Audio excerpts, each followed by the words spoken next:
Kelompok 2, kita mulai ya. Bismillahirrahmanirrahim. Assalamualaikum warahmatullahi wabarakatuh. Selamat pagi semuanya. Sebelumnya, taqabbalallahu minna wa minkum. Mohon maaf lahir batin, belum bisa bertemu di kelas karena memang diinstruksikan untuk online. Kelompok 2, 3, 4, silakan ditunggu ya. Linknya di kolom chat yang bisa diakses. Sebentar, saya akan berpindah ke speaker dulu.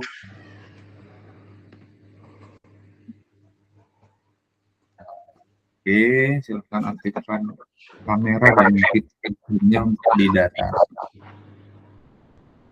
Sambil menunggu.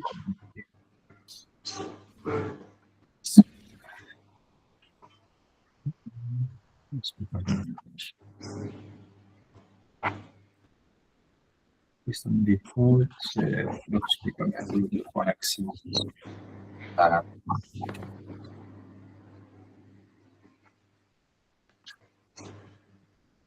Oke, Ayas Panji Arvel, silakan raise hand.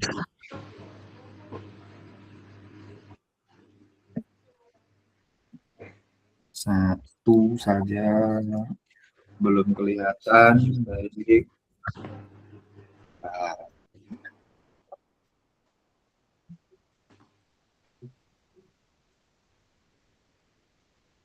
Kemudian Spira Fayas Ian. 1, 2.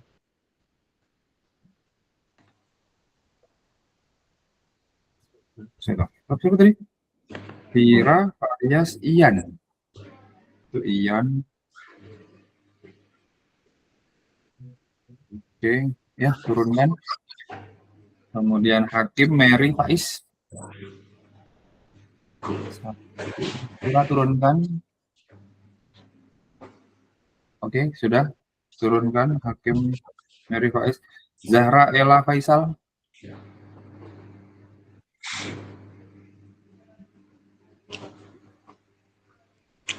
Oke, ya turunkan. Sarif Sifat Aca.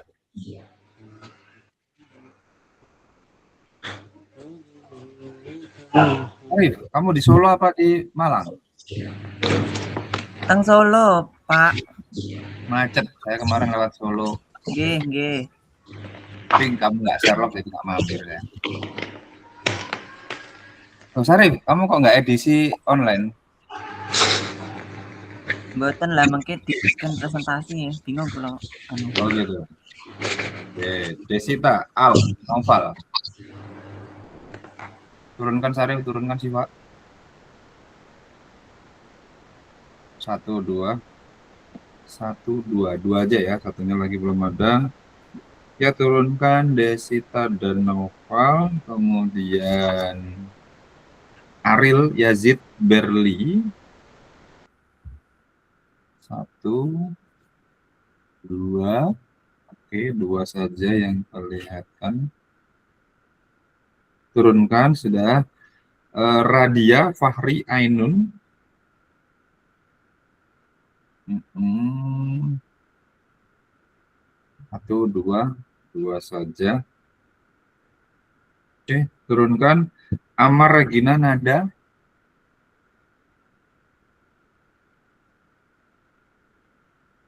Oke, turunkan.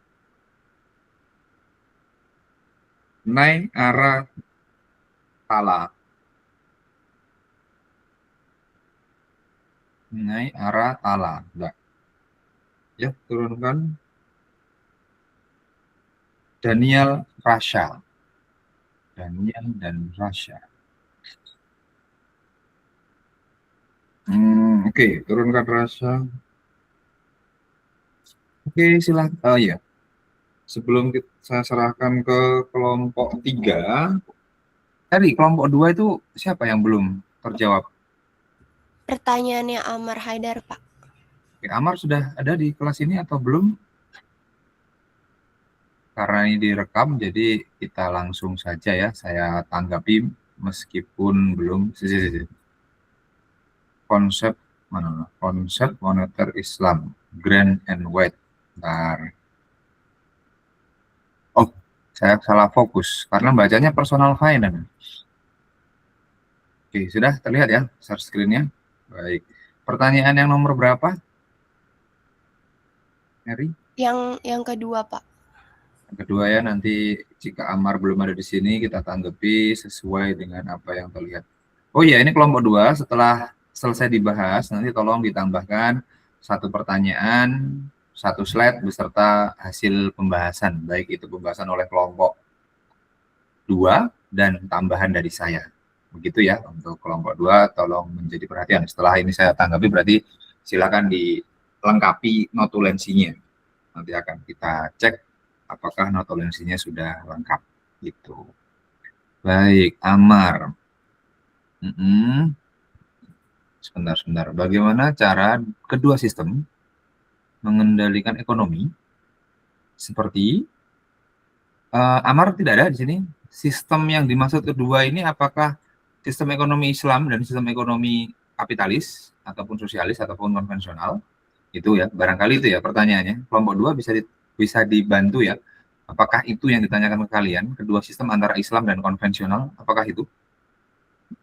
Kelompok 2 yang menangkap pertanyaan saat itu. Berli, Arvel, Daniel, dan Hakim, apakah itu yang dimaksud? Halo, kelompok 2?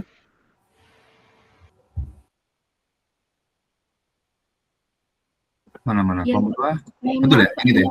Ingat saya itu antara sistem ekonomi Islam dan konvensional. Betul, yang itu ya. Konvensionalnya terserah mau yang kapitalis maupun yang sosialis. Yang penting di luar sistem Islam, gitu. Sepakat ya? Iya. Oke, seperti yang sudah pernah saya share sebelumnya, kalau tidak salah kelas ini sudah mengenai gambar yang menggambarkan kritik terhadap ekonomi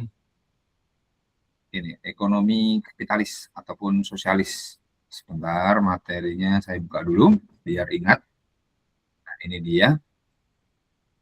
Share screen-nya coba saya ganti ya. Jadi bagaimana cara kedua sistem ini mempengaruhi investasi? Ada dua hal yang dipengaruhi, yaitu investasi dan juga inflasi dari moneter. Oke, kita bahas yang konvensional dulu. Untuk yang konvensional, yang sudah kalian pelajari di berbagai video maupun literatur, itu yang saya dapati sependek belajar saya mengenai moneter dan juga ekonomi makro, karena moneter berada di lingkup makro, maka kalau tidak salah belajar, itu hanya menaikkan dan menurunkan instrumen suku bunga. Oke, clear ya? Jadi konvensional, silakan nanti dibaca, silakan di browsing, silakan dicari video pembelajaran lainnya, dan silakan juga bertanya kepada AI, ada namanya kebijakan kontraktif dan ekspansif. Oke, kita coba. Ini kebetulan yang saya tampilkan yang apa istilahnya itu bukan yang moneter, melainkan yang fiskal. Namun kebijakannya sama saja. Jika di fiskal menaikkan dan menurunkan instrumen fiskal yaitu pajak, moneter menaikkan dan menurunkan instrumen suku bunga. Atau kalian pernah pelajari di makro itu pengembangan dari agregat supply dan agregat demand atau permintaan serta penawaran agregat. Jika masih diingat silahkan dibuka lagi materi mengenai LS liquid money sama interest rate saving. Nah, jadi ISLM lebih dikenalnya seperti itu. Nah, misalkan ketika ekonomi inflasi, apa sih ekonomi inflasi itu? Ketika ekonomi sedang menggeliat atau ekspansif. Kenapa ekspansif? Karena daya beli meningkat, ekonomi bergerak. Untuk memperlambatnya seperti apa? Untuk memperlambat diturunkanlah diturunkanlah suku bunga. Maksudnya bukan diturunkan, dinaikkan suku bunga. Kenapa? Supaya masyarakat tidak membelanjakan hartanya, tidak membelanjakan pendapatannya, supaya mereka tertarik untuk meletakkan dananya di lembaga keuangan dengan imbalan suku bunga yang tinggi. Sehingga itu disebut ekonomi kontraktif. Ketika ekonomi ibaratnya perputaran roda itu jika diibaratkan sebuah mesin, itu mesinnya panas, jadi perlu didinginkan. Karena kalau terus-menerus, khawatirnya akan meledak, gitu ya. Itu ilustrasinya seperti itu. Jadi rodanya itu diibaratkan roda di kendaraan. Ketika panas, maka perlu diistirahatkan atau direm, dipelankan. Atau kebijakan ekonomi kontraktif dengan cara apa? Menaikkan suku bunga. Asumsi mereka adalah ketika suku bunga dinaikkan, maka masyarakat tidak membelanjakan hartanya. Mereka akan menyimpan untuk mendapatkan apa? Kompensasi bunga. Dari mana? Lembaga keuangan, perbankan, dan lain sebagainya. Sedangkan pengusaha enggan untuk mengambil pinjaman atau kredit. Ini konven ya konteksnya. Enggan mengambil kredit. Sehingga ketika enggan mengambil kredit, enggan untuk berproduksi, enggan mencari modal pinjaman, ekonomi akan melambat. Harapannya seperti itu. Clear ya? Sehingga hasilnya apa? Ekonomi melambat. Kemudian ketika ekonomi terlalu lambat, suku bunga diturunkan. Mirip ya, di sini beban pajak, suku bunga diturunkan. Supaya apa?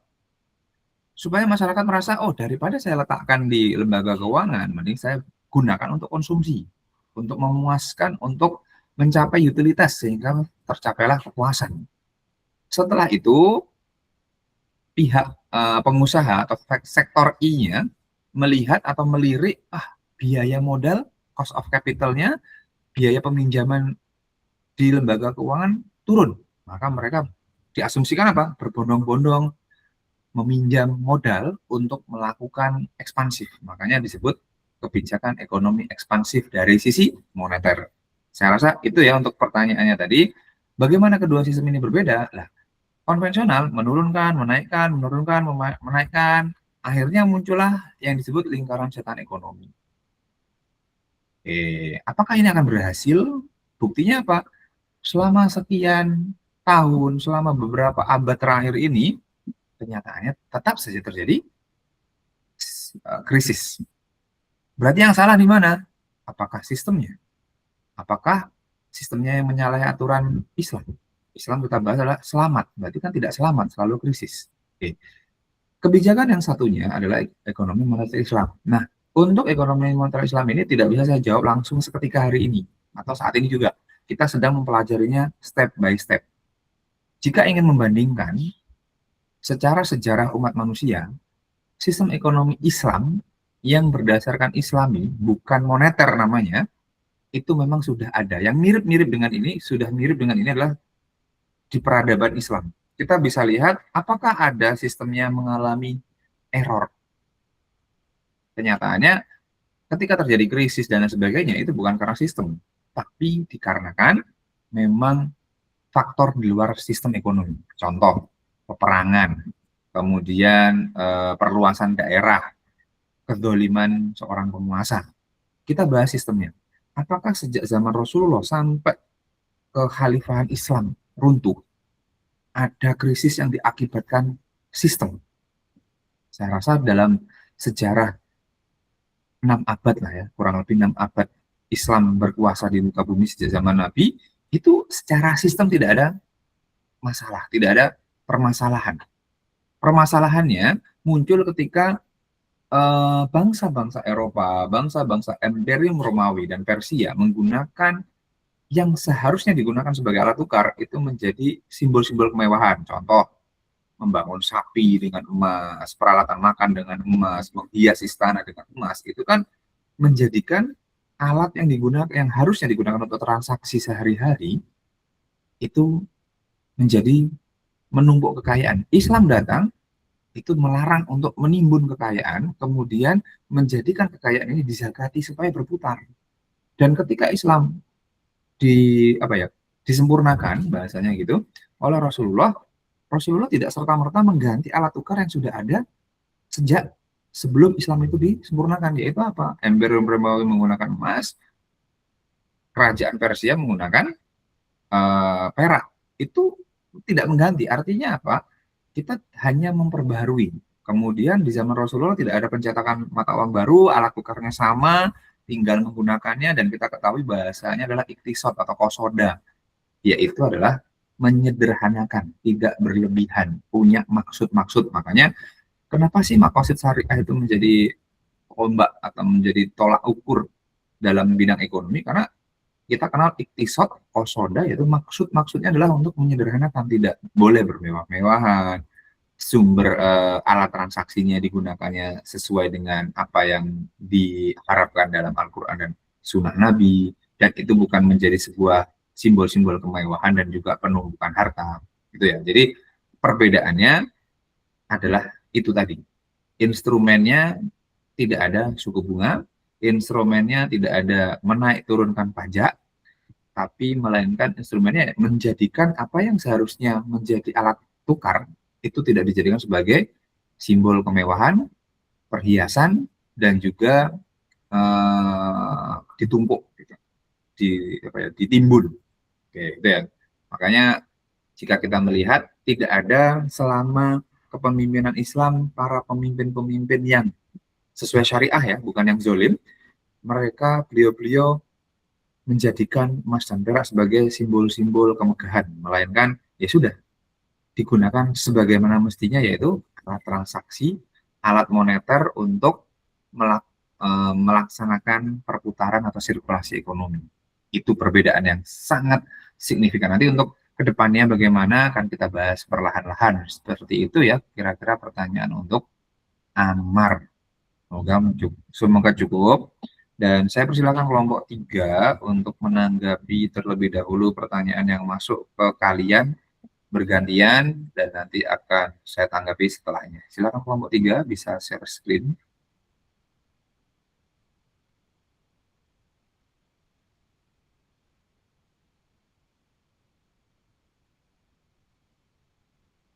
Sebentar, Pak.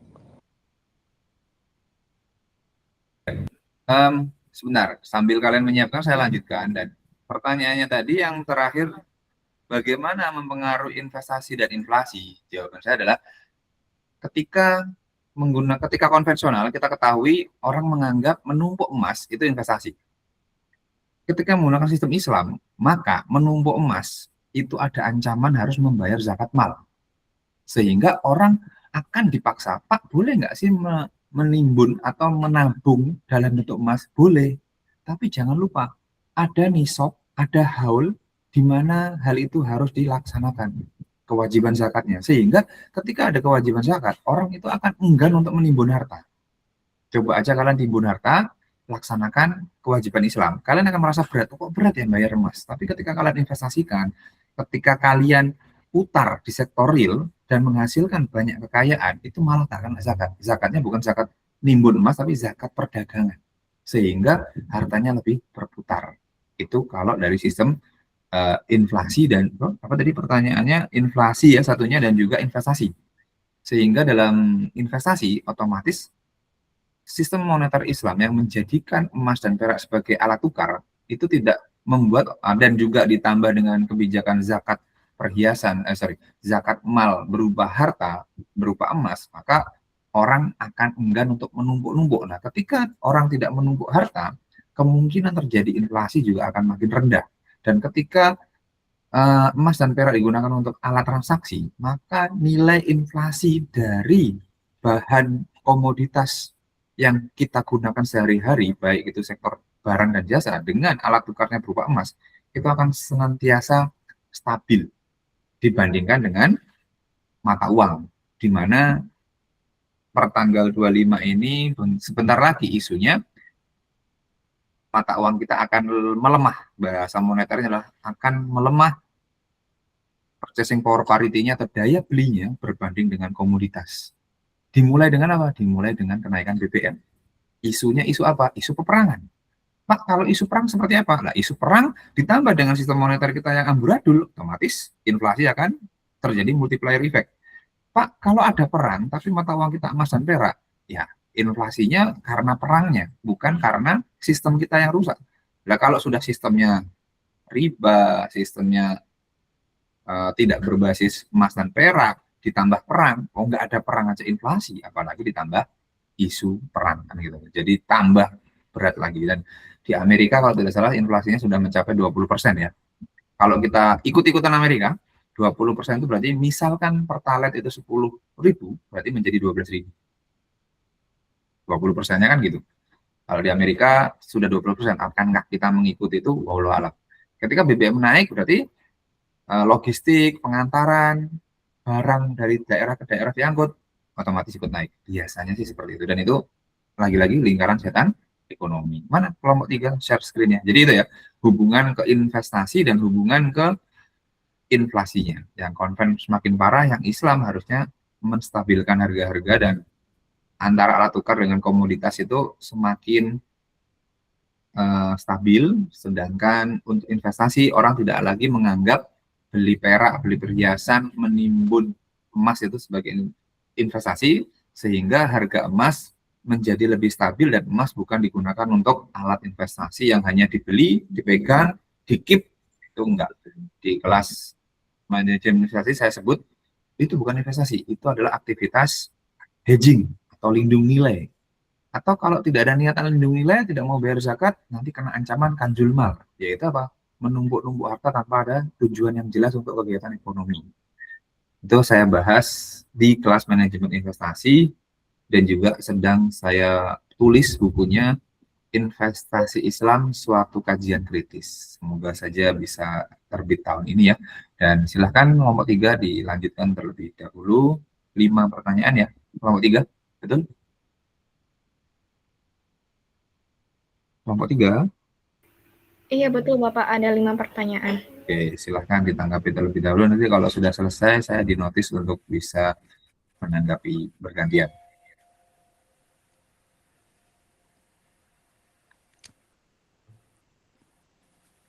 Oke, di sini saya mau menjawab pertanyaan dari teman-teman. Yang pertama dari Ella. Menurut teman-teman, apakah evolusi sistem moneter dari dinar dan dirham menuju sistem keuangan modern itu bisa dibilang kemajuan atau justru penyimpangan dari prinsip ekonomi Islam? Kalau menurut saya sendiri itu bisa imbang, karena kalau misalkan sistem keuangannya setahu saya itu mengalami kemajuan, di mana kayak kalau zaman dulu itu mungkin pakai sistem barter. Lalu ada dinar dan dirham, mungkin disebutkan rekan saya juga pada saat presentasi kemarin itu ada gold standard, terus sekarang itu fiat money dan sistem digital. Jadi kalau secara sistem itu tuh kemajuan, tapi ini tuh bisa jadi penyimpangan dari prinsip ekonomi Islamnya. Jadi kayak kalau misalkan yang kita tahu dan yang kita pelajari, uang itu seharusnya itu alat tukar, bukan untuk diperjualbelikan. Jadi dalam sistem modern itu kan uang justru jadi komoditas, muncul hal-hal seperti riba, spekulasi, dan lain-lain. Dan di mana dalam prinsip Islam tuh hal itu tidak dibolehkan. Lalu yang kedua, pertanyaan dari Tala, di mana di materi yang dijelaskan kalau sistem moneter masa Islam itu stabil. Apakah stabilitas sistem moneter pada masa Islam itu lebih dipengaruhi oleh penggunaan dinar atau dirham atau oleh aturan ekonomi yang diterapkan? Menurut saya enggak, tergantung dari dinar dan dirhamnya, karena dinar dan dirham sendiri itu kan alat untuk bertransaksi ya, sedangkan aturan dalam berekonomi itu kan udah ada sistemnya, jadi itu tuh bukan hal yang sama gitu. Sudah. Selanjutnya next mungkin.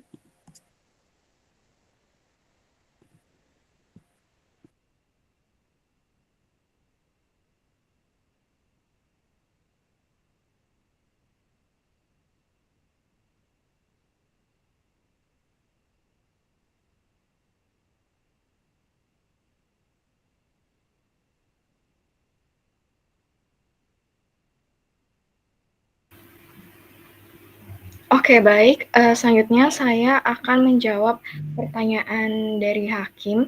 Di sini mengapa dunia percaya untuk mengganti emas dengan USD sebagai alat tukar perekonomian atau perdagangan internasional.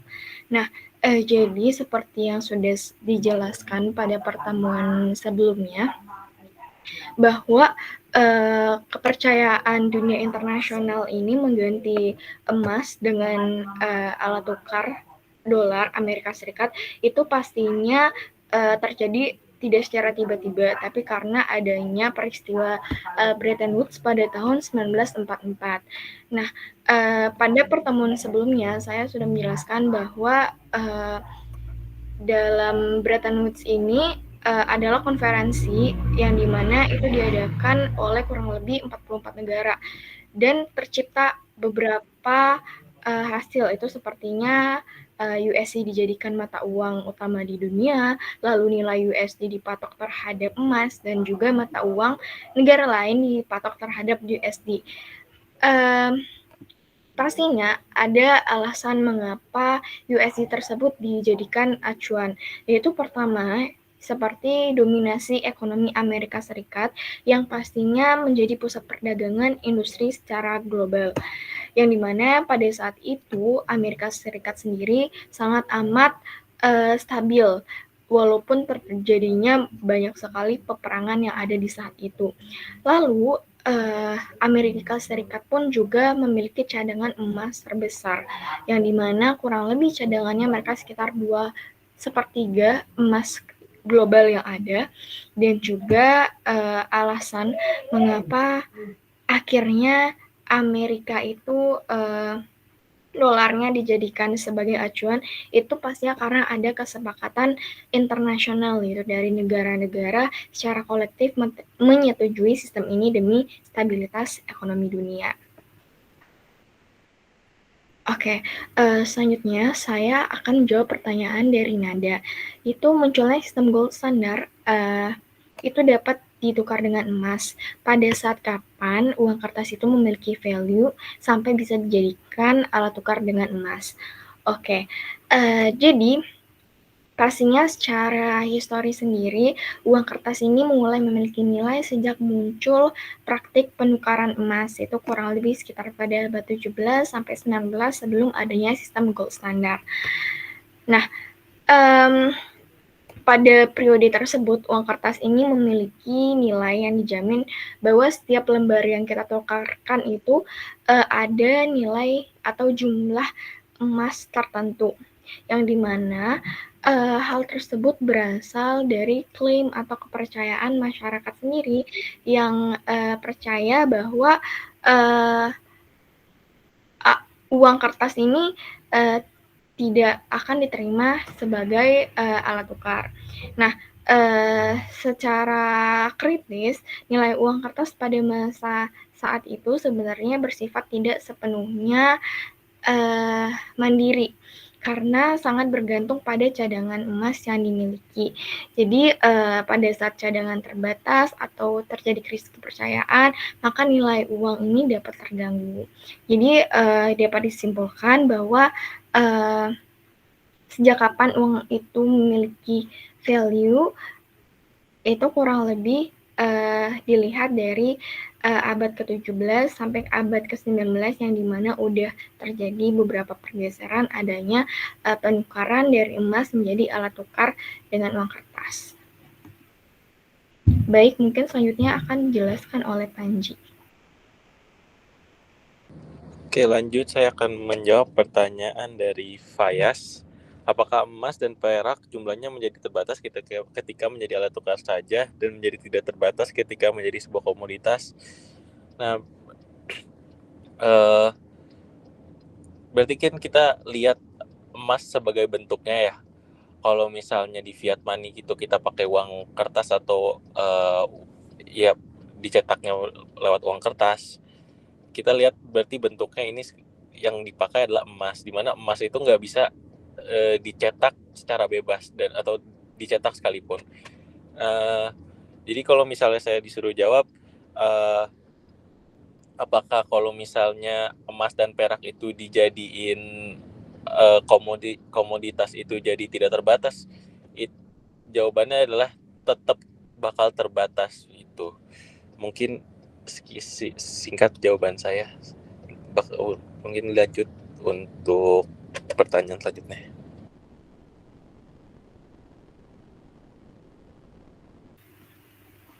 Oke, baik. Berikut hasil diskusi dari kelompok kita. Mungkin dari teman-teman apakah ada tanggapan terkait jawaban yang kita berikan bisa disampaikan. sudah 5 ya? Iya, sudah 5 Bapak. Semuanya sudah terjawab. Oke, baik. Saya ambil alih ya. Baik Bapak. Oke, jadi sudah. Share screen-nya bisa di-close. Saya ganti ke sini. Sudah terlihat? Settingnya bisa nggak jika saya full screen kan itu tidak ini. Nah, supaya kalau saya full screen kan itu tidak apa ya? Tidak ketutup. Nah, sip. Nah, ini udah nih. Ini. Tadi tidak bisa seperti ini tadi. Oke, masukan ya untuk kalian semua, terutama yang ekis, untuk menyingkat SAW itu ada sebuah kritik. Kenapa saya mengkritik ini? Karena SAW itu kalau diinggriskan itu menjadi apa? Ada yang notice nggak ini? SAW. Kalau kita di bahasa Inggris, SAW adalah gergaji. Jadi kok kayak nggak sopan gitu. Secara kaidah juga, oke kita bahas dulu. Secara kaidah, Shallallahu alaihi wasallam kan ini ya. Shallallahu alaihi gitu kan. Salam. Nah, perbandingannya Shallallahu alaihi wasallam. Nah, kalau kita mengeja fakultas ekonomi dan bisnis, itu kan FEB, bukan FED. Dan-nya nggak dipakai. Bukan FED. Kenapa Shallallahu alaihi wasallam wa-nya digunakan? Harusnya adil dong, SAS. Gitu. Karena salam, wa ini dan artinya. Oke, berarti kan tidak konsisten kita. Kenapa SAW? Di bahasa Inggris, pitch B upon him. Nah gini. Pitch B. Digedein B-nya. Upon him. Di bahasa Inggris. B kan ini kan B, to be ya. Bahasa Inggris kalau kalian belajar to be, nah ini kan kata kerja. Ya, intinya banyak lah ya. Harusnya kalau kita ingin Shallallahu alaihi wasallam itu SAS. Bukan FEB. Seperti FEB. Dan itu tidak menjadi kata depan singkatan. Ini kesalahan atau ketidakkonsistenan kita dalam melakukan penyingkatan, dan itu menjadi kesalahan yang ya menahun dan tidak pernah diperbaiki. Nah, saran saya nanti kalian ubah. Kalau di laptop saya SAW langsung berubah. Nah, caranya bagaimana? Silakan nanti belajari di option, kemudian di ini terkait adab ya, terhadap kita terhadap Rasulullah ya. Lengkap lah, tulis lengkap. Kalau lengkap kepanjangan gunakan. Nanti silakan di file option di auto proofing. Di proofing ini ada auto correct option. Nanti silahkan replace SAW dengan, nah ini kalau sudah saya edit ya, Shallallahu alaihi wasallam juga ada, Azza wa Jalla sudah ada. Caranya bagaimana? Nanti tanya aja ke Google, cari di Google, dan ini kelihatan kan yang saya share ini maksudnya. Oke. Nanti silahkan tanya ke sana, ada sebuah Unicode, kode unik. Nah, kode universal. Sebentar. Saya akan berubah ke search. Nah, ketik saja di sini. Itu terkait adab kita terhadap Rasulullah, jangan SAW. Karena penulisan SAW ini secara kaidah bahasa Indonesia pun juga kok B, kenapa nggak S gitu. Nah, nanti ketik aja ini Unicode-nya. Caranya ada di sini untuk Windows, untuk Linux ini. Silahkan nanti dipelajari terkait dengan adab kita terhadap penulisan Shallallahu alaihi wasallam. Kan sudah ada ya SAW-nya. Atau kalau mau lebih baik ditulis lengkap, tapi kalau kepanjangan ya silahkan dicari Unicode. Dan itu bisa digunakan di semua ini. Itu terkait adab pertama itu. Kenapa? Ya karena mungkin kalian belum mendapatkannya di pelajaran, maka saya sampaikan supaya nanti ketika menulis skripsi, menulis hal-hal sebagainya ditulis yang lengkap. Jikapun mau disingkat ya SAS harusnya, karena Shallallahu alaihi wasallam itu ya terkait daftar pertama. Oke, semoga kelompok berikutnya dalam menuliskan tidak lagi melakukan kurang tepat lah bahasanya gitu. Ini ada klung-kling, ada yang angkat tangan kah? Oh, enggak ada. Baik. Silakan konfirmasi di kolom chat. Oke, pertanyaan pertama. Ada Ella penanyanya?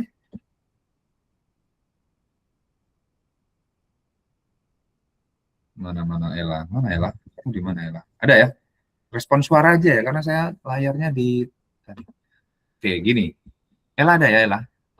Tadi Tungting tuh angkat tangan atau apa nih? Ada, Pak. Oke, baik Ella.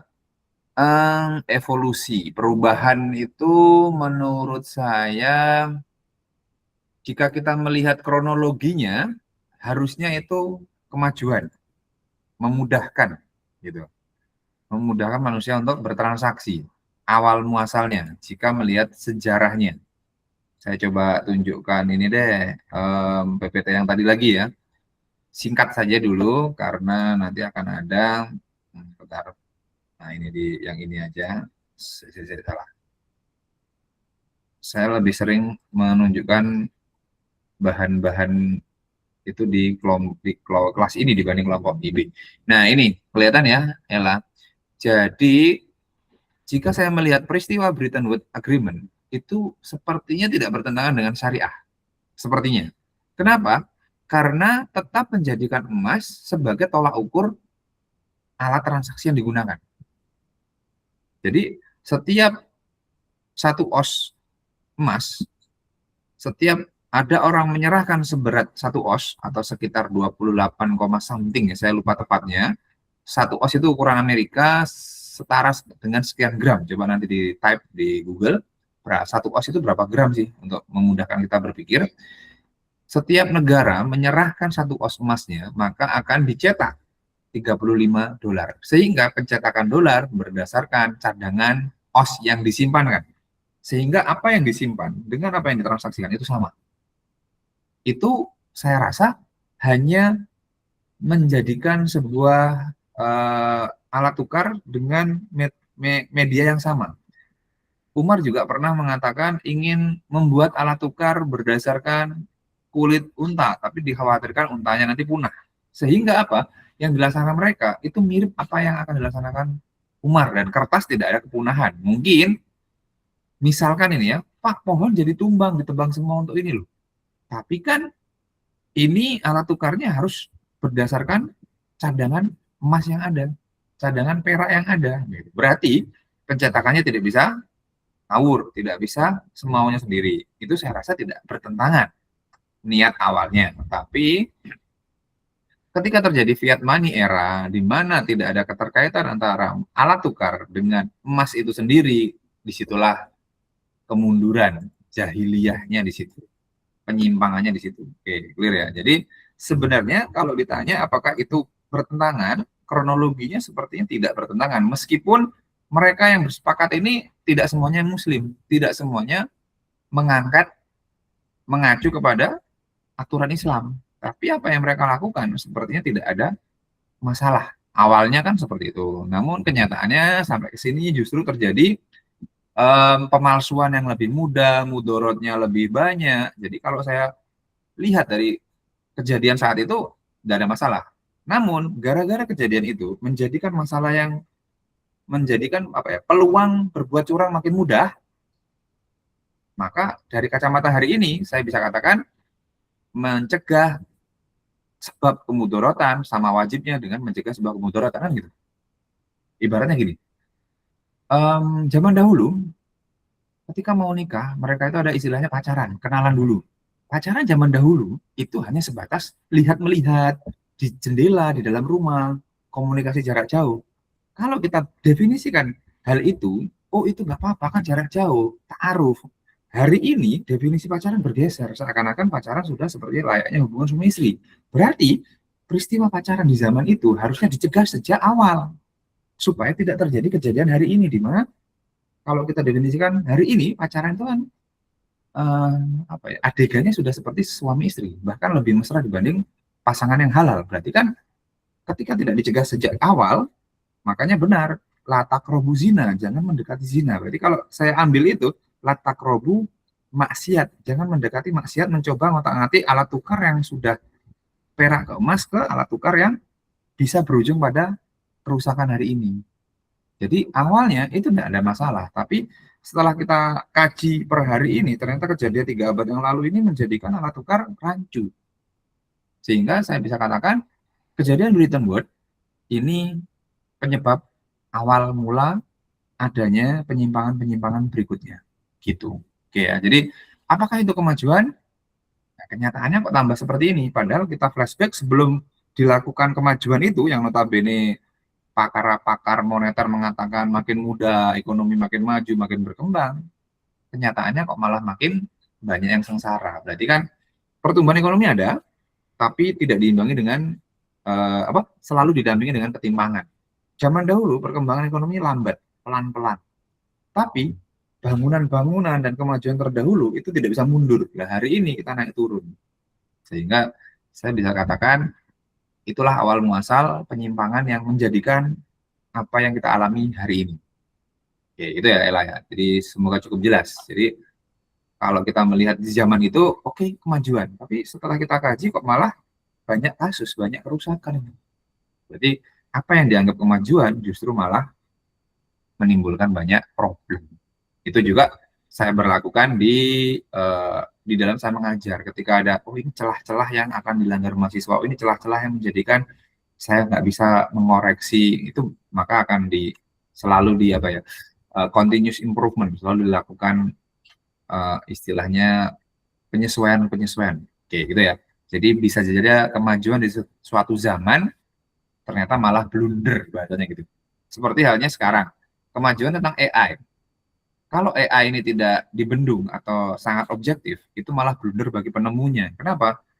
Penemunya kan ingin AI menjadikan alat dia untuk merusak gitu. Tapi nyatanya AI objektif, sehingga AI malah bisa gelombangnya itu membuat orang ketika sudah terkenal objektif, tidak ada subjektivitas, maka akan mengarahkan, dan banyak karena AI, banyak para influencer yang justru malah mengenal Islam tanpa ada doktrin-doktrin dari tafsiran-tafsiran yang nyeleneh. Itu contohnya. Oke, saya rasa itu cukup ya Ella ya. Kemudian Tala. Oke, Islam itu stabil.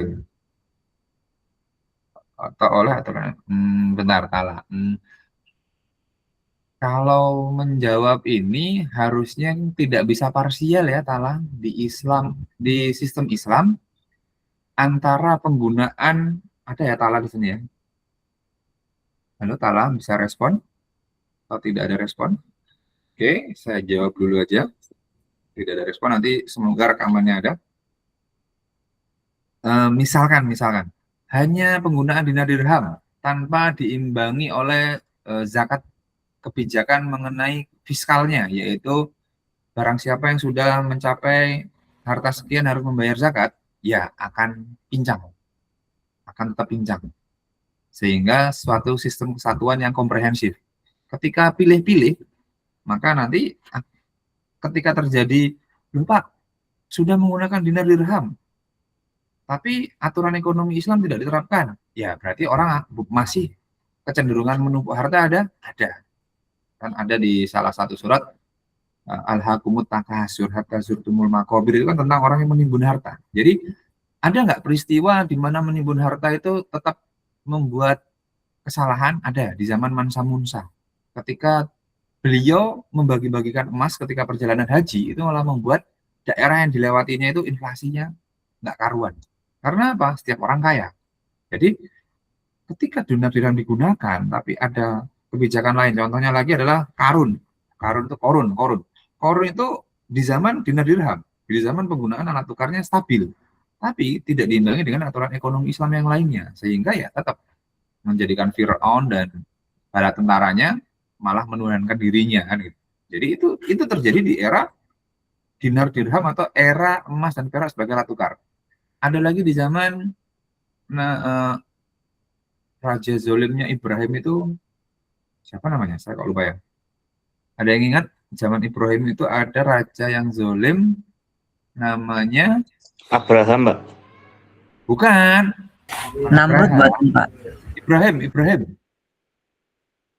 Namrud buatan nggih Pak. Namrud. Nah, di zaman Namrud itu sangat kaya, tapi sangat kaya dan menggunakan emas perak sebagai alat tukarnya. Ya tetap aja ketika aturan Islamnya, ya kan, Islam, kalau kita bicara Islam kan Kristen itu juga Islam, cuman tafsirannya menjadikan mereka Nasrani, ahli kitab semua kan. Yahudi itu juga asal muasal agama Islam, tapi karena tafsiran Samiri dan lain sebagainya, muncullah Zionis. Nah, intinya kalau kita runtut, kita masih satu Allah lah, monoteis. Cuman mecah-mecah karena kesesatan tafsiran umat-umatnya, yang umat-umat Nabi yang nyeleneh-nyeleneh itu. Nah, ibaratnya ketika aturan ekonomi Islamnya tidak diimbangi, hanya penggunaan dinar dirham, ya tetap masih mungkin terjadi kesalahan-kesalahan atau apa istilahnya itu, error atau nafsu-nafsu manusia akan menguasai itu masih.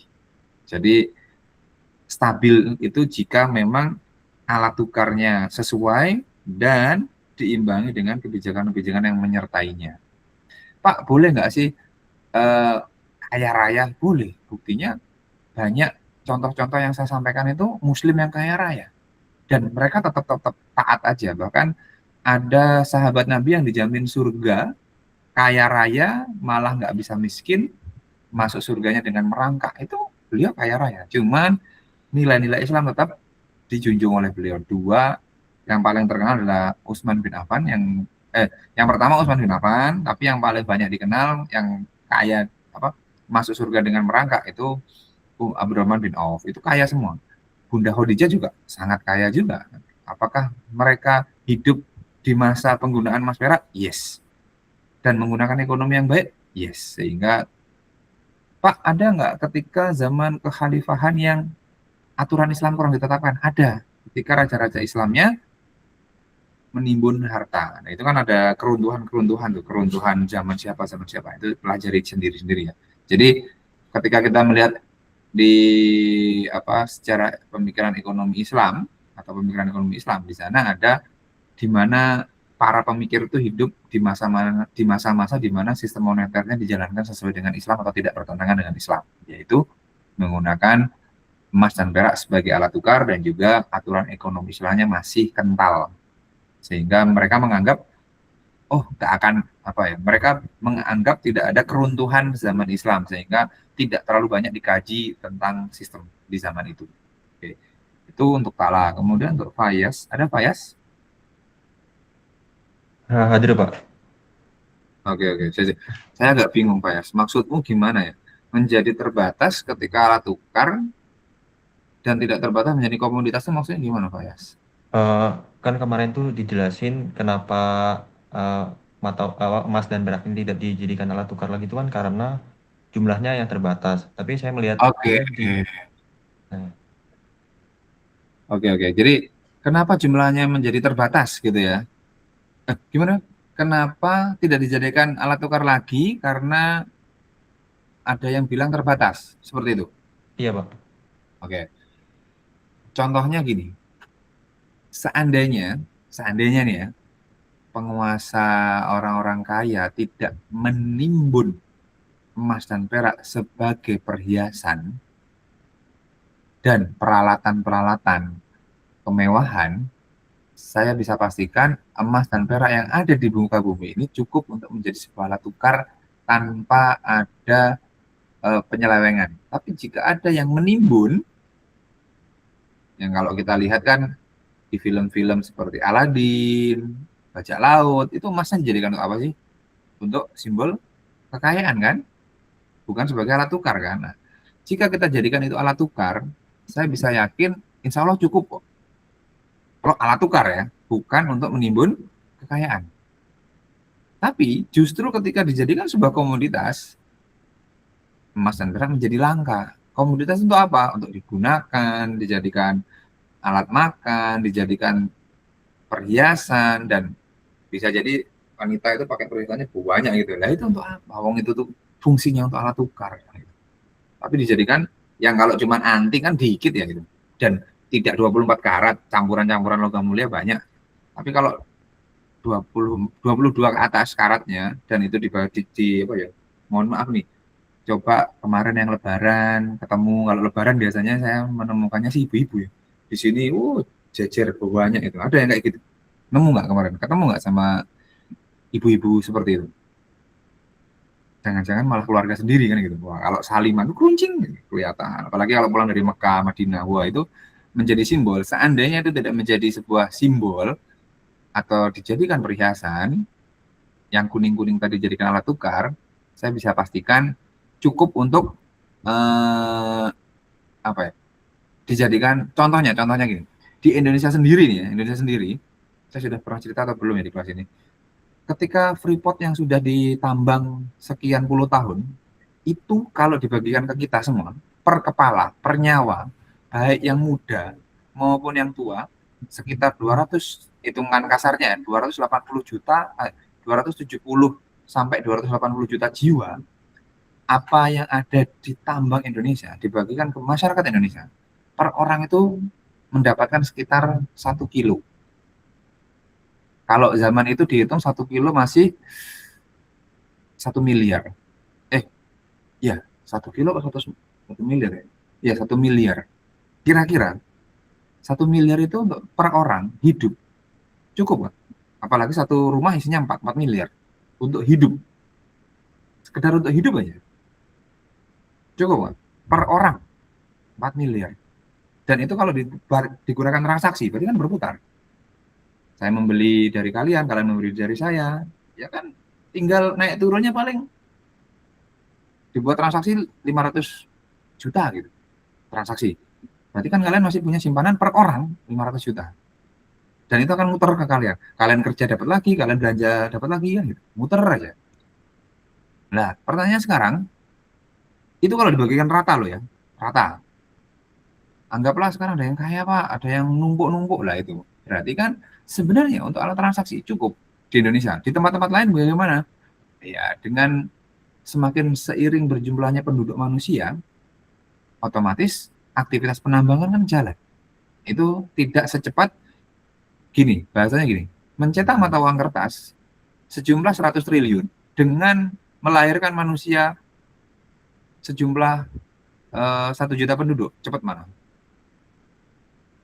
Mencetak kertas kan? Mencetak kertas cepat. Nah, kalau menghasilkan pertumbuhan manusia dengan pertumbuhan alat tukarnya, dengan pertumbuhan komoditasnya, berbanding dengan penambangan emas, harusnya kan stabil. Itu. Nah, jadi kan jumlah emas dari dulu sampai sekarang dengan ditambang terus kan dengan jumlah penduduknya meningkat, jumlah produksi barang dan jasa meningkat, itu mestinya linier, tidak lebih cepat. Bayangkan ketika kita kertas, menunggu manusia lahir dalam setahun dengan menunggu mata uangnya dicetak, itu kayaknya lebih cepat mata uangnya dicetak tanpa batas. Sehingga ketika alat tukarnya itu emas dan perak, bisa nggak alat perak itu dicetak sembarangan? Kan harus ditambang proses waktu, dengan proses waktu penambangan, pengolahan, dengan pertumbuhan penduduk dan juga pertumbuhan komoditas, saya rasa lebih stabil. Dan dengan syarat satu ya, tidak terlalu banyak yang dijadikan untuk perhiasan atau alat menimbun kekayaan. Jadi kebijakannya otomatis ya semua perak dan emas digunakan untuk alat tukar. Yang digunakan untuk misalkan perhiasan ya dibatasi 20%-nya atau 10%-nya saja, dan benar-benar diperhitungkan. Gitu untuk Pak Yas. Bisa dipahami atau ada pertanyaan lagi Pak Yas? Saya cukup Pak. Cukup jelas ya. Jadi coba saja nanti diprediksi. Itu baru di Indonesia ya, belum yang ada di brankasnya Amerika, brankasnya Jerman. Itu Jerman itu sangat suka emas. Masyarakatnya sangat terdidik dan persediaan emas di Jerman itu dipegang oleh rakyatnya. Jadi bahasanya gini, ketika kalian menabung dalam bentuk emas untuk haji, umroh, dan untuk tahun depan, kira-kira emas Indonesia itu nggak akan lari ke luar negeri. Dibanding kalian belikan dolar, kalian nyimpen dolar makin kuat. Karena apa? Ketika dolar disimpan oleh banyak manusia di dunia ini, otomatis nilai dolar makin kuat, rupiah makin lemah. Pak, kalau nyimpennya rupiah gimana? Cinta rupiah.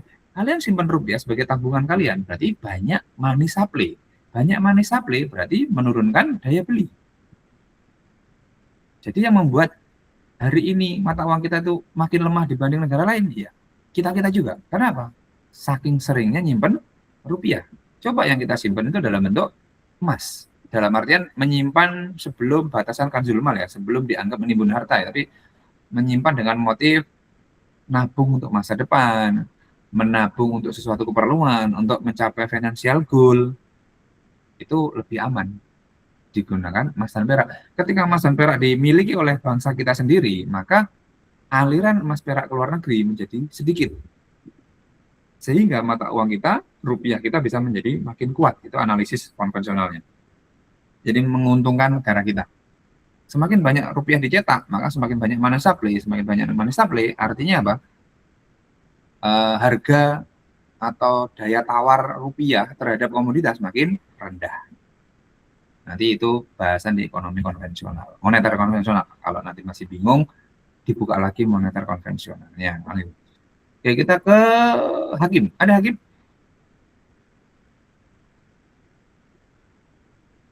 Oke, Hakim. Mengapa dunia percaya? Maksudnya gimana, Hakim? Mengapa dunia percaya? Maksudnya gimana? Oke, tidak bisa nyala. Boleh. Saya lewati dulu konfirmasinya di chat. Saya masih bingung ini. Sistem gold standard itu kok ada dapat. Oke, pada saat kapan? Gimana nada? Maksudmu gimana nada? Ada nada di sini? Hadir, Pak.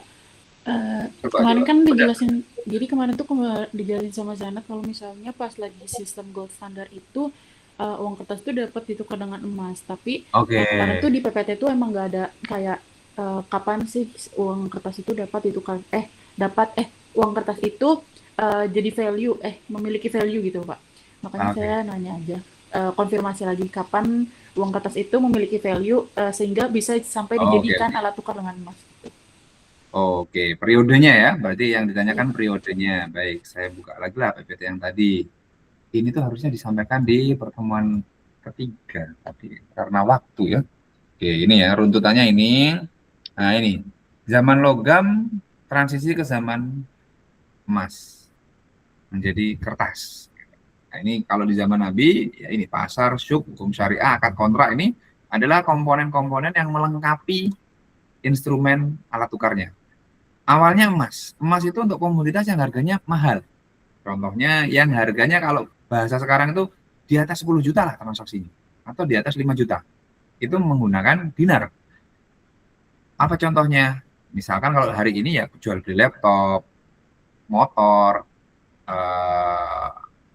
lemari, itu bisa menggunakan dinar. Kalau kita konteksnya hari ini ya. Konteks zaman dahulu, Pak, untuk dirham apa ya, Pak ya? Dirham dalam dulu mungkin jual beli ayam, belanja di pasar, daging sapi, beli-beli daging, itu menggunakan dinar. Dirham. Hari ini yang bisa ditransaksikan seharga itu apa? Yang di bawah 1 juta apa? Contohnya beli speaker portable misalkan. Terus beli apa lagi yang di bawah 1 juta kira-kira ya? Bor, kalau peralatan rumah tangga ya, kipas angin, kasur, apalagi servis motor, servis mobil, beli oli ganti oli itu pakai dirham. Loh Pak, yang lebih kecil lagi nukut namanya ya. Nukut itu bahan bakunya ya kan kita kenal ada juara itu emas, perak, perunggu. Nah, logam yang di bawahnya itu yang hari ini banyak dicari adalah perunggu. Karena perak sudah banyak yang memburu ya. Perunggu, untuk transaksi apa perunggu? Ya mungkin untuk hari ini beli air mineral, zaman dahulu beli belanja sayuran, belanja pasar yang harganya sekiranya di bawah berkisar antara ya 100.000 ke bawah lah. Kalau zaman ini mungkin kita beli kertas 1 rem, beli snack, beli wafer, beli pulpen. Nah, zaman dahulu beli alat tulis, tinta, dan lain sebagainya itu menggunakan perunggu. Jadi bisa kita bayangkan seperti itu ya. Kemudian kita berubah ke zaman ini. Zaman di sini. Nah, berarti kapan bisa ditukarkan dengan emas? Ya periode ini. Siapa nada? Zaman 44 sampai 971. Ketika dibawa ke USD Mint atau pencetakan bank sentral saat itu, maka dolar itu masih bisa ditukar dengan emas. Sampai akhirnya Prancis, Itali kalau tidak salah mengendus loh. Ini Amerika sepertinya mencetak tanpa ada cadangan emas yang cukup. Mereka akhirnya mengembalikan semua dolarnya atau greenback pertama kali, membuang dolar pertama kali, dia minta emasnya balik. Terus diikuti Prancis, 2 negara, seingat saya 2 negara ya, semoga tidak salah. Setelah itu Amerika memutuskan dolar dikirim ke Amerika tidak akan kami ganti dengan emas dan pencetakan dolar, tidak ada kaitannya dengan emas. Nah, jadi semenjak itulah atau zamannya periode Presiden Nixon, nah ini hitungan baru. Nah, peristiwanya di sini membatalkan nilai uang dengan emas, sehingga ketika kamu bawa dolar itu ke penerbitnya tidak dapat emas lagi. Dapat emasnya di mana? Dapat emasnya dibawa ke toko emas. Jadi sudah tidak sesuai. Seperti itu untuk nada. Cukup ya. Kronologinya gitu. Nanti searching aja, diskusilah sama asisten dosen kekinian. Siapa itu? AI itu kan sudah seperti itu. Yang penting petunjuknya, clue-nya seperti itu. Hakim, sebelum Hakim terakhir ya berarti ya, sebelum kelompok 4. Lebih ke faktor apa sih Pak? Bretton Woods ya, bukan Bretton Woods, Breton. Nah, ini Pak. Lebih ke faktor apa saja? Karena saat itu Amerika menjadi adidaya. Faktor politik. Kenapa faktor politik? Karena di zaman itu yang menang, ya bukan yang menang sih, yang menguasai dunia, persenjataan dan lain sebagainya itu Amerika. Makanya semuanya orang nurut ke Amerika. Pas itu, pas 1944. Dan setelah mengebom Hiroshima Nagasaki kan berarti kan mereka dianggap sebagai adidaya, superpower. Makanya kiblatnya ke sana. Meskipun Jerman dengan Nazinya itu juga kuat, Prancis dengan Napoleon Bonaparte-nya juga kuat di zaman itu loh ya. Mundur lagi nanti ada Yunani dan sebagainya, mundur lagi nanti ada kerajaan Islam. Jadi pas itu faktornya faktor politik Hakim. Sehingga Amerika mumpung menjadi negara adidaya, mereka mengajak rembukan musyawarah seluruh negara untuk bersepakat bagaimana jika idenya itu seperti itu. Kita jadikan mata uang ini dengan dalih apa? Mempermudah dan lain sebagainya. Jadi semua negara menyetor cadangan emasnya ditukar dengan dalih untuk mempermudah transaksi dan sebagainya. Dan oh ya, lebih mudah ya, lebih enak dan lain sebagainya. Itulah cikal bakal mata uang fiat sejarahnya. Oke. Standar nilai dunia. Jadi peristiwanya saat itu. Jadi zaman dahulu kalau kalian nanti belajar international finance yang saya pelajari ya, ketika kita mau transaksi internasional, misalkan kita mau transaksi dengan orang Malaysia, itu kita harus tukar dulu ke dolar, dolar baru bisa ke ringgit Malaysia. Dengan adanya perjanjian bilateral, kita bisa transaksi langsung direct rupiah ke ringgit. Nah, sistem ini masih bisa terjadi ketika kalian mau liburan ke Turki. Kalian nggak, karena kita tidak punya perjanjian bilateral dan tidak punya wilayah seperti ASEAN, seperti US, negara bagian, kemudian seperti European country, Euro, seperti kalau kita kan ada ASEAN, ada ASEAN ya. Rupiah kalian bawa ke Vietnam, sesama negara ASEAN, itu harus ditukar dulu ke dolar. Itu sesama ASEAN. Tapi kita bawa rupiah ke Malaysia, ke Hong Kong, Arab Saudi, rupiah bisa kita tukarkan langsung di money changer mereka. Karena apa? Karena banyaknya turis dan juga banyaknya pekerja asing yang berada di negara tujuan. Tapi kalau orang Indonesia tidak banyak bekerja di negara tujuannya itu dan tidak banyak turis yang pergi ke sana, maka kita perlu tukar ke dolar dulu. Dolar kita bawa ke negara di mana kita ingin berkunjung. Kecuali kalian bawa dolar ke negara yang tidak menerima dolar. Contohnya mana ya? Yang sudah melakukan greenback. Kalian mau ke euro gitu, kalau euro itu melakukan greenback, tidak mengakui kekuasaan mata uang dolar, maka ada baiknya kalian tukar euronya di Indonesia. Bawa ke sana euro, jangan bawa ke sana dolar. Nanti negara yang dia tidak mengakui kedaulatan dolar, mereka menolak itu. Seperti itu. Jadi kronologinya, dikarenakan perjanjian Bretton Woods, maka beberapa negara bersepakat menggunakan dolar sebagai mata uang. Kalau kalian tanya ke orang-orang atau komunitas yang membenci Amerika sebagai negara Zionis ya, pendukung Zionis Israel, mereka nggak mau. Kalian bawa dolar ke Iran, wah udah musuhan loh. Ya, kamu bawa dolar mau nuker di Iran, mungkin beberapa money changer mau nerima, tapi kalau mereka punya sakit hati bawa dolar, nggak mau, nggak diterima di sini. Berarti kalau kita mau ke Iran gimana Pak? Ya cari mata uang yang sekiranya nanti ketika kita ke Iran itu mau nuker, ya paling dekat sih Riyal atau Dubai, sehingga masih lebih dekat. Jadi di Indonesia ditukar dulu. Oke, makanya kan saya minta kalian untuk menukarkan, tugasnya adalah menukar mata uang asing. Supaya kalian tahu, ternyata tidak semua mata uang itu berada di Indonesia, kecuali ya Jakarta, Jogja, Bali, itu kan tempat-tempat yang banyak turisnya, sehingga lebih lengkap.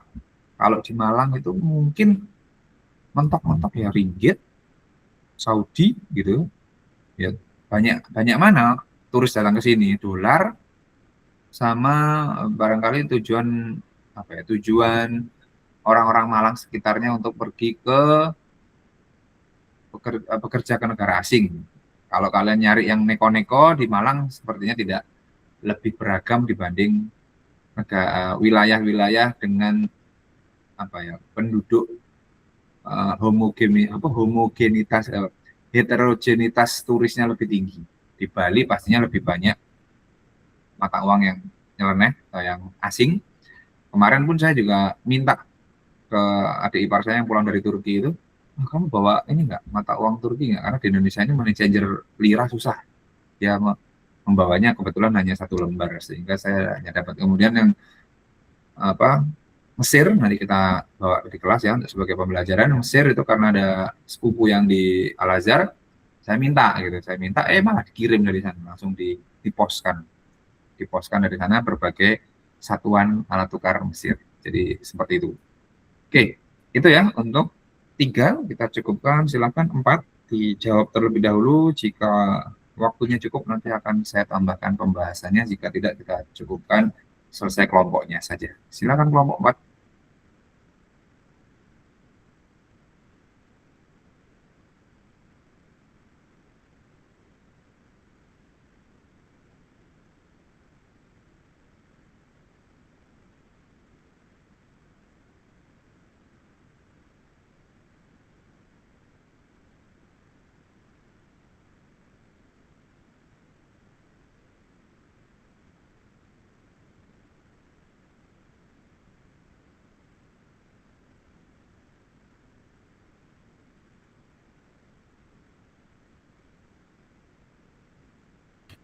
Hanya 2 kelompok 4 pertanyaannya.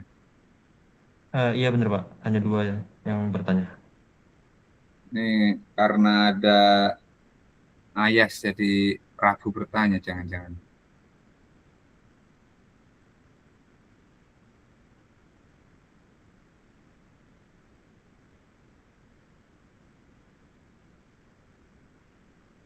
Mungkin di sini saya akan menjawab pertanyaannya Sarif terlebih dahulu ya.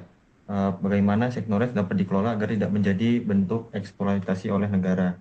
Nah, Seknores ini tuh tidak menjadi eksploitasi itu ketika kalau digunakan sebagai alat negara untuk menjaga stabilitas ekonomi dengan syarat inflasi tetap terkendali, transparan, dan tidak memberatkan rakyat. Idealnya itu ketika hasilnya dipakai untuk kepentingan umum seperti pembangunan, bukan untuk kepentingan elit.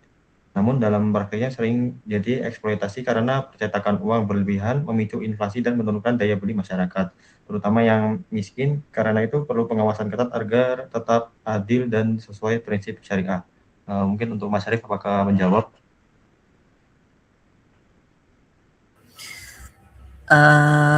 Maaf ya sebelumnya. Ini kemarin kan saya tanyanya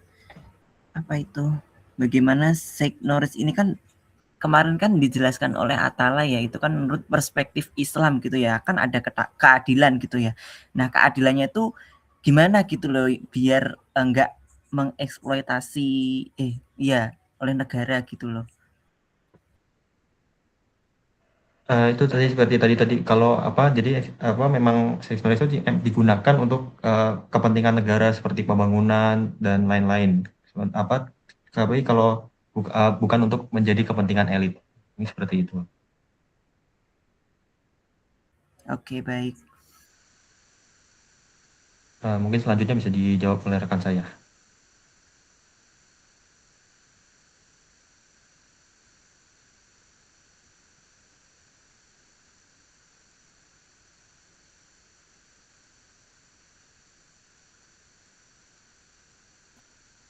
Siapa Fayas rekannya yang jawab?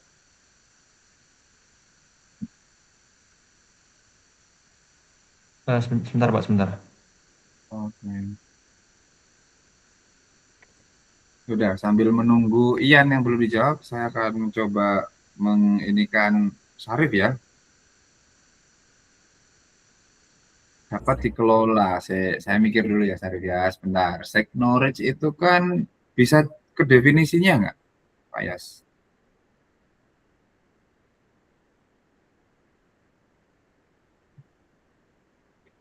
Apakah bisa dikelola gitu kan? Nah, coba self knowledge kan, kita cek dulu.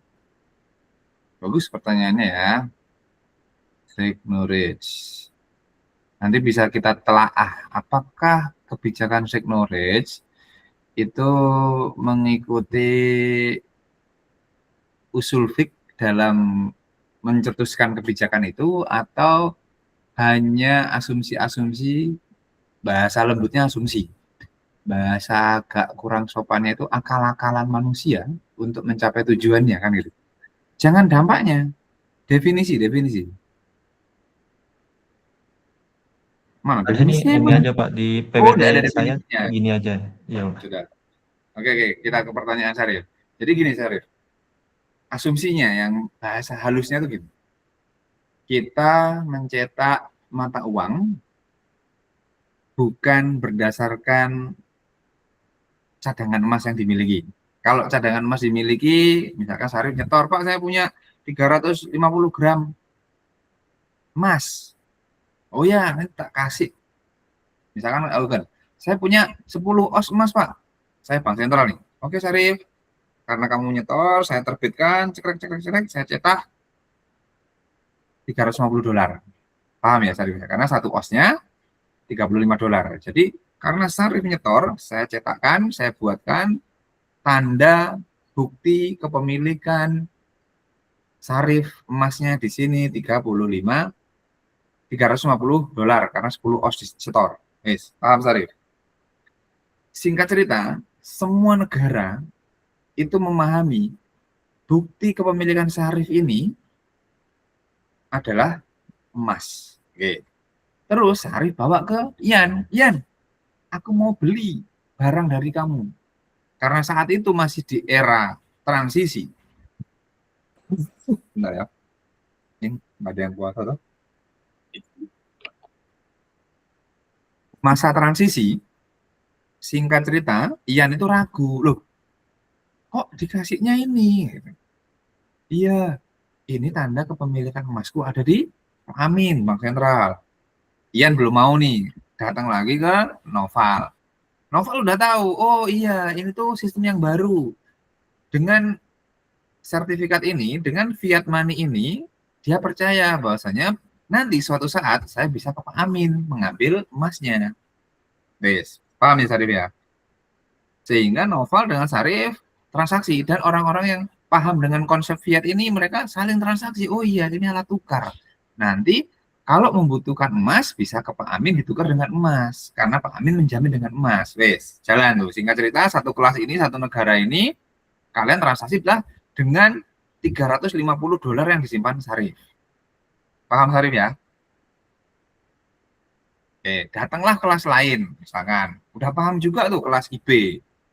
Siapa itu? Ada Abin, ya sama nyetor sekian os emas saya cetakkan dolar, gitu kan?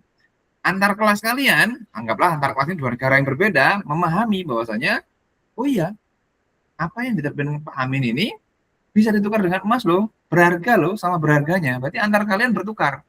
Singkat cerita, jalanlah beberapa generasi.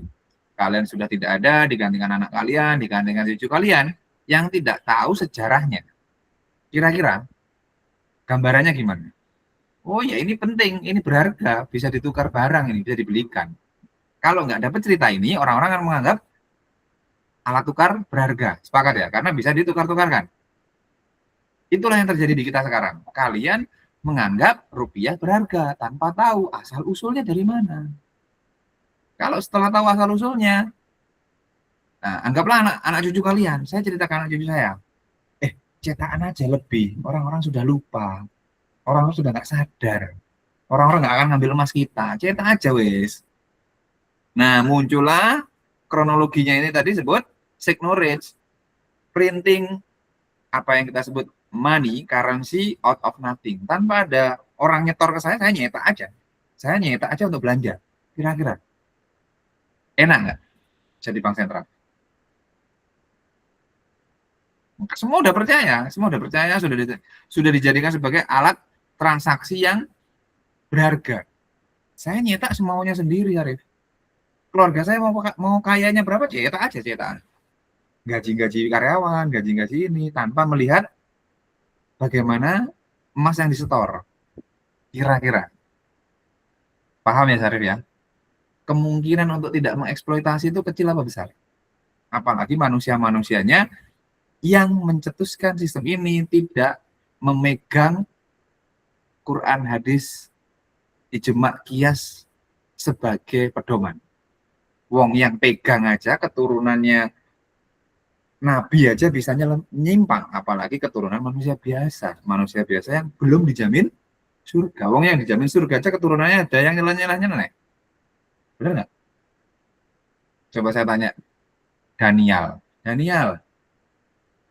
keturunannya syekh di Arab itu apa semuanya jadi syekh atau ada yang nyimpang juga? Ada yang nyimpang, Bapak. Nah, itu loh keturunannya orang solih, apalagi keturunan bukan orang solih kan gitu. Jadi agar tidak menjadi eksploitasi negara, saya nggak bisa jamin itu. Itu sudah tertulis di Lauhul Mahfuz. Yang bisa kita amati adalah keturunan orang solih aja bisa menyimpang, apalagi keturunan yang nggak solih. Sehingga kemungkinan untuk tidak dijadikan alat eksploitasi, probabilitasnya itu kecil. Paham ya? Jadi tadi ilustrasinya, anggaplah, oke lah, saya sudah baik ke anak saya, ke cucu saya lah. Keturunan dari cucu ini kan semua orang kayak gini ya. Nggak ada yang nyetor, tidak ada yang pernah ingat bahwasanya Syarif itu pernah nitip 10 os nih. Ya, dianggap itu udah berharga wis. Tuh, signorate. Jadi bagaimana agar signorate kok kayaknya susah? Karena signorate sendiri muncul bukan dari ilham atau wahyu atau petunjuk ilahi, sehingga ya sangat tipis kemungkinannya untuk tidak dieksploitasi. Clear ya, Syarif ya? Paham ya? Jadi sederhananya itu nanti kalau mau lebih lengkapnya atau mau buat video edukasinya monggo. Jadi seperti itu kronologi signorage, sehingga printing money or currency out of nothing. Jadi ibaratnya saya gini, saya nyetak lembar nilai ini ngawur atau berdasarkan nama kalian dan saya isi berdasarkan performa kalian di kelas.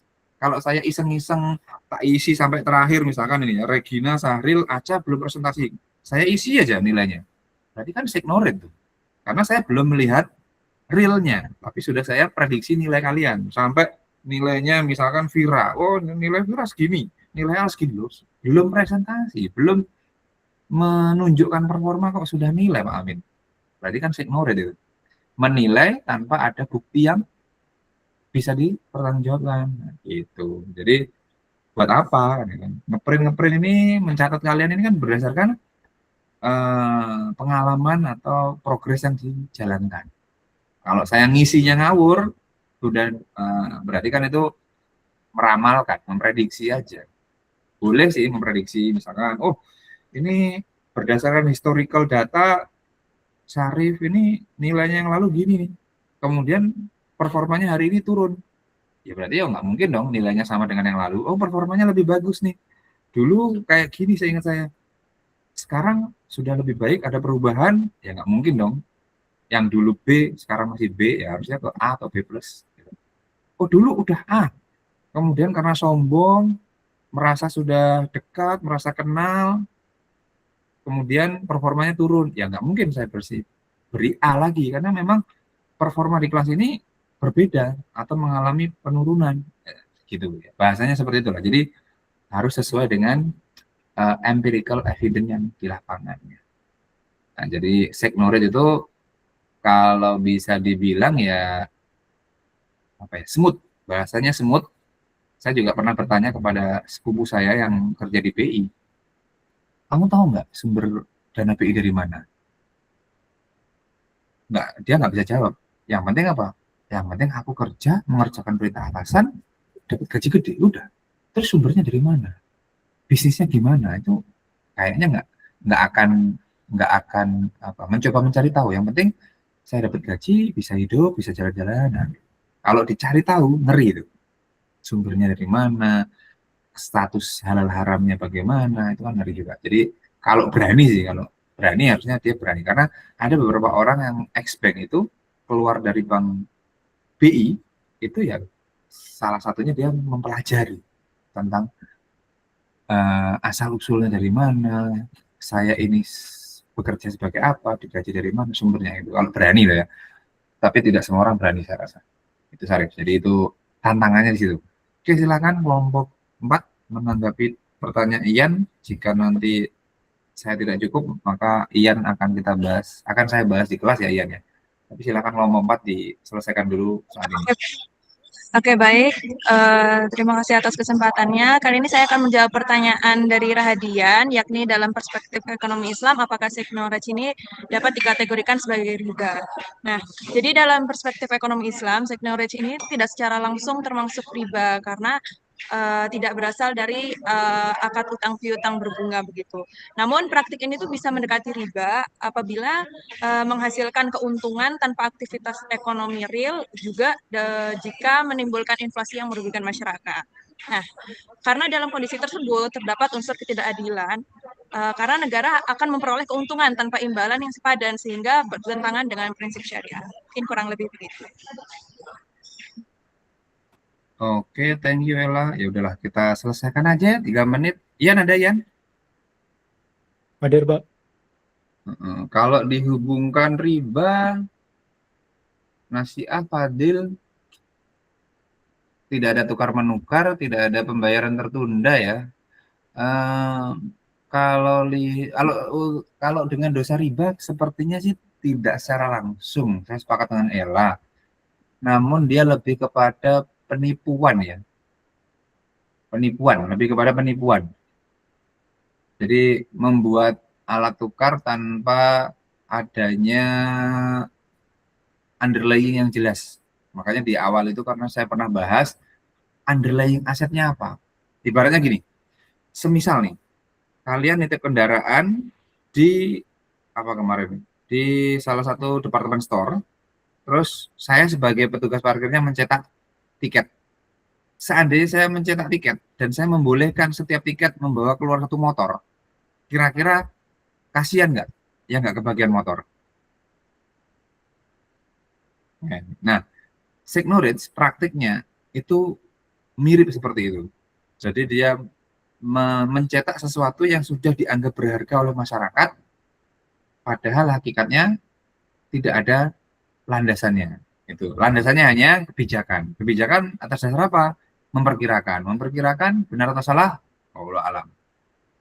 Jadi kalau bisa dibilang memang bukan riba, tapi mudorotnya itu lebih besar dibanding manfaatnya. Jadi hukumnya seperti kalau saya bisa bilang itu ya bisa jadi kayak Homer lah ya. Homer itu kan ada manfaatnya, ada mudorotnya, namun mudorotnya lebih besar dibanding manfaatnya. Kan ceritanya gitu kalau Homer. Contoh lagi gini, misalkan saya membolehkan Pak Amin, boleh nggak? Saya beberapa kelas ya yang pertama kali ketemu dengan saya akan nanya, Pak, toleransi telat itu berapa menit? Saya tanya balik, memangnya kalau ditoleransi waktu telat akan menjadikan kalian lebih disiplin? Enggak, Pak. Berarti kebijakan itu saya anulir. Gitu. Ada lagi juga yang pernah tanya tentang remedi. Saya jelaskan, remedi itu deh, oke lah untuk memperbaiki anak. Tapi kalau saya, kok sampai saya mahasiswa atau saya seorang siswa yang ada remedi, lama-kelamaan akan cenderung, apalagi kalau sudah punya jadi orang tua ya, apa boleh nilainya jelek nanti remedi. Misalkan udah jadi orang tua terus dia menasihati anaknya seperti itu, kira-kira sistem remedi menjadikan makin baik atau menjadikan orang itu meremehkan ujian? Kan gitu aja kan. Signorate sama seperti itu. Jadi ketika tidak dicegah signorate ini, maka akan menimbulkan kemudorotan yang lain. Bukan kepada ribanya sih, lebih kepada menimbulkan efek domino yang lebih buruk. Makanya kenapa zina itu bukan dilarang, tapi yang dilarang adalah la taqrabu zina, jangan dekati zina. Berarti kan jangan dekati hal-hal yang membawa kerusakan. Karena sudah diwanti-wanti. Beda dengan larangan riba ya. Riba kan langsung halalul bai' wa harrama riba gitu. Awalnya peringatannya kan perbanyak sedekah, jauhi gitu. Setelah jauhi dilarang. Setelah dilarang diperangi kan berarti riba seperti itu. Dan Syekh Nurid saya rasa bisa dihukumi sama dengan hal seperti itu ketika kita tidak akan bisa meninggalkan kemudorotan tanpa melarang sebab-sebab kemudorotannya. Jadi lebih ke sana sih Syekh Nurid ini.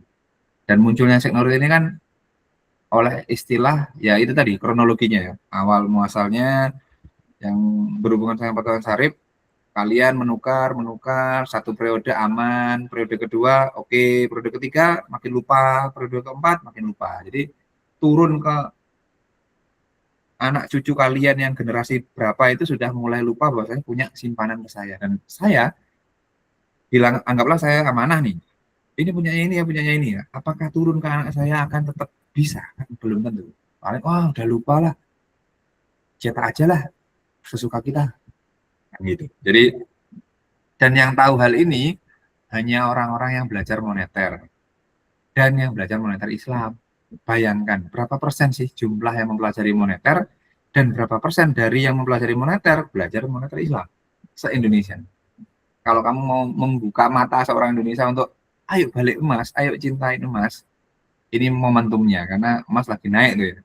Tapi apakah semua yang beli emas itu dengan semangat ingin menghidupkan lagi hadis Nabi yang punya emas dan perak? Kayaknya saya ragu, karena yang mereka hanya mencari atau hedging, melindungi aset masing-masing.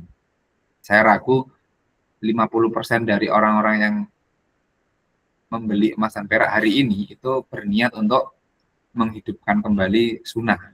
Mereka ya hanya mengamankan asetnya. Itu keraguannya itu. Tapi silahkan dibuktikan di lapangan nanti atau iseng-iseng lah. Jika punya kerabat, kolega, saudara yang beli emas, yang bicara tentang emas itu ditanyai apa motifnya, tanpa menjustifikasi ya, tapi hanya ingin tahu apa motifnya. Nanti cerita ke saya sebagai data untuk saya, karena saya pribadi mengamati orang-orang ini bukan ingin kembali ke sunnah, tapi ingin ya sekedar mencari euforia dan mengamankan asetnya. Itu saja ya, kita cukupkan, sudah over 3 menit. Semoga bisa bertemu di next week. Berarti next week, bukan next week, ya benar, next week lanjut materi Sahril Regina Aca satu-satu, tidak dikumpulkan karena tidak ada informasi kuliah daring lagi, kecuali nanti saya informasikan maka metodenya. Dan oh iya, ini jika menurut class planning berarti UAS-nya kapan? UTS-nya kapan? Ini pertemuan ke berapa tuh? Pertemuan ke-6, Pak. Oke. Kalian ingin di pertemuan ke-8 apa 9 UTS-nya dimulai?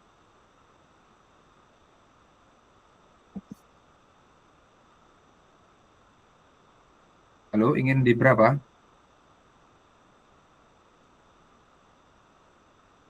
8 atau 9? Mundur atau on time?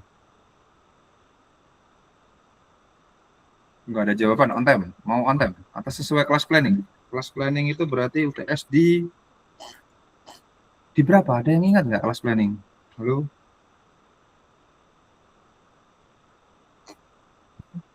Sesuai kelas planning ya? Nggak ada respon. Sudah. Sesuai kelas planning UTS-nya. Oke, kita cukupkan saja sampai di sini.